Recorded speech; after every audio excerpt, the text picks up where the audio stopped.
Un transfert de la région parisienne à l'Eure-et-Loir plus compliqué que prévu, puis un contexte économique délicat ont bien failli être fatal à l'entreprise branchée spécialisée dans la fabrication d'encre d'imprimerie à Tremblay-les-Villages, en bordure de la RN 154. Si l'imprimerie est une des premières victimes de la crise, c'est très simple, c'est que tout ce qui nous entoure, dans tout ce qui nous entoure, on a énormément d'imprimés, que ce soit sur les emballages des produits qu'on en achète, sur les prospectus qu'on reçoit en publicité. Dès lors que l'activité économique est un peu plus faible, très mécaniquement malheureusement, l'imprimerie, le produit imprimé se ressent dès lors que l'activité est en baisse. Pourtant, l'entreprise est performante et son savoir-faire reconnu. L'un des savoir-faire de Branché, c'est la maîtrise de la colorimétrie. C'est-à-dire que nous sommes capables de réaliser n'importe quelle couleur, donc soit d'un nuancier, tel que ceux qu'on trouve dans les magasins de bricolage, mais également n'importe quelle teinte qui serait née de l'idée d'un designer ou d'un marketeur qui l'aurait transmise à son imprimeur. L'imprimeur nous la retranscrit et nous sommes capables, sur nos différents types de technologies, nos différents types de produits, de concevoir la recette, la formule qui nous sera ensuite utile pour fabriquer cette couleur, la réaliser. Nous la testons dans nos laboratoires, nous confirmons sa bonne précision et nous la proposons ensuite dans différents types de produits, différents types de technologies d'impression en respectant une qualité vraiment optimale.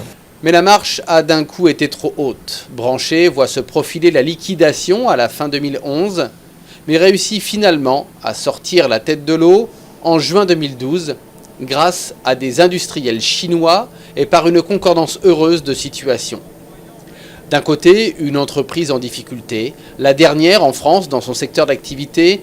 De l'autre, un groupe chinois, Kingswood, déjà bien implanté dans l'industrie graphique, porteur d'un projet industriel et volontaire pour s'appuyer sur un site et développer une nouvelle base complémentaire en un autre point du globe.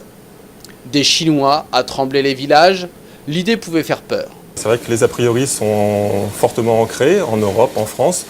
Donc ça peut faire peur parce que tout de suite on associe ça à une qualité médiocre, très, très souvent. Pour le vivre au jour le jour, on sait aujourd'hui que nous, on est persuadé que ce n'est pas le cas. On est aussi persuadé que nos dirigeants chinois ont des ambitions qui sont importantes pour nous. Ils nous intègrent vraiment dans leur stratégie. Donc on a énormément d'attentes, c'est sûr, mais aussi beaucoup d'avis positifs par rapport à ce qui nous amène aujourd'hui. Et donc les a priori qu'on pouvait avoir encore il y a 2 ans en arrière, aujourd'hui la plupart sont levés.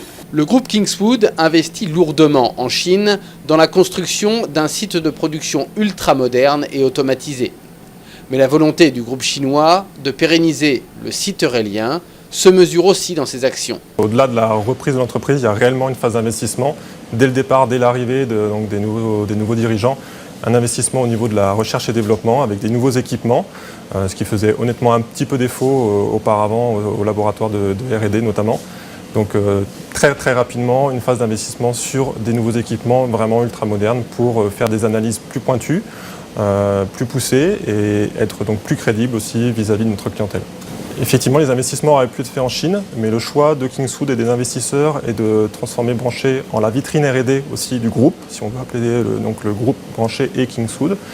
Donc de transformer de plus en plus, d'orienter de plus en plus la société sur le pôle R&D, sur les développements de nouvelles encres, de nouvelles formules. Et donc à ça, forcément, s'associe un gage de qualité avec des équipements modernes. Investir dans des équipements modernes permet aussi au groupe Kingswood une meilleure complémentarité entre ses sites. Un des atouts aussi de ce rachat, c'est de combiner les savoir-faire, de tirer bénéfice de leur savoir-faire, de leur connaissance du marché, de leur marché et des différents marchés, de les combiner avec nos propres expériences, à nos propres connaissances, et donc de tirer finalement le meilleur de tout ça, de tirer bénéfice des synergies qui peuvent s'opérer entre les différentes connaissances et les différentes maîtrises des marchés. Évidemment, les choses prennent du temps, donc on apprend à travailler ensemble, on apprend à communiquer ensemble. C'est parfois effectivement difficile du fait de la distance et de l'éloignement géographique, mais aujourd'hui, avec les moyens de communication, c'est quelque chose qui se passe relativement facilement. Heureusement, les emails, les vidéoconférences sont complètement exploiter pour communiquer avec eux lorsqu'ils ne sont pas présents sur notre site. Ils viennent régulièrement aussi pour poursuivre notre activité, travailler avec nous et comprendre mieux aussi le marché français, parce que le marché français est loin de leur propre activité en Chine.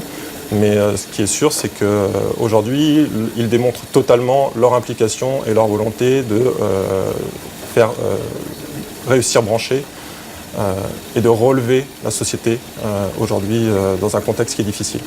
Et puis le Made in France est dans l'air du temps et prouve qu'il sait s'adapter. Le Made in France pour les dirigeants chinois, mais aussi pour la Chine entière, c'est synonyme de qualité, de haute qualité, de luxe. Donc investir en France, c'est aussi s'associer ce luxe, être capable de proposer des produits de haute qualité et donc d'entretenir une image qui véhicule la performance et la réussite. La rigueur chinoise, oui, on la ressent nécessairement parce que nos dirigeants chinois sont très exigeants. D'une part, ils sont éloignés, donc ils ont besoin d'un reporting précis et efficace. Ils ont besoin d'avoir confiance en l'équipe de direction, en les salariés qui font vivre la société. Donc évidemment, on la vit au jour le jour, mais elle n'est pas pesante, elle n'est pas pénalisante par rapport au travail. Même si les heures sombres ont contraint le repreneur à conduire une baisse d'effectifs, aujourd'hui, les 90 salariés de Branché Kingswood peuvent souffler. Je pense qu'on peut dire que Branché est sauvé, parce qu'après les péripéties que Branché a pu vivre dans le passé, les difficultés financières, etc., cet appui, cet apport, cette volonté d'investissement et cette ambition industrielle que nous apportent les investisseurs chinois ouvre un nouveau possible, un nouvel horizon. On est dans une dynamique positive aujourd'hui avec une vraie volonté de nous en sortir. La société est impliquée dans cette démarche le plus possible. Donc évidemment, pour nous, c'est un nouvel essor, un nouvel élan. Et c'est la marque que l'on va réussir.